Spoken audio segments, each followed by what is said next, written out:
যখন নমরুদ নিজেকে খোদা বলে দাবি করল, আল্লাহ তাআলা হযরত ইব্রাহিম আলাইহিস সালামকে নবী হিসেবে প্রেরণ করলেন। নমরুদ বলে, আমি মানুষকে আজাদ করে তাকে জীবন দেই আর সাজা দিয়ে তাকে দেই মৃত্যু, তাই আমিই খোদা। ইব্রাহিম নবী বললেন, আমার খোদা পূর্ব দিক থেকে সূর্য উদয় করে, যদি তুই খোদা হয়ে থাকিস তাহলে সূর্যকে পশ্চিম দিক থেকে বের কর। নমরুদ চুপ হয়ে গেল আর একটা বড় আগুনের কুণ্ডলী বানালো।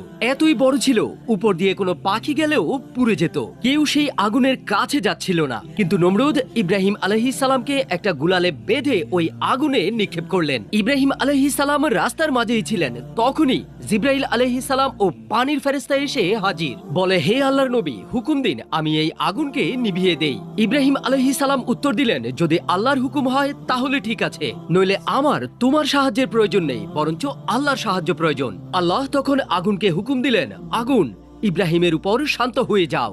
আর সেই আগুন ইব্রাহিম আলাইহিস সালামের জন্য ফুলের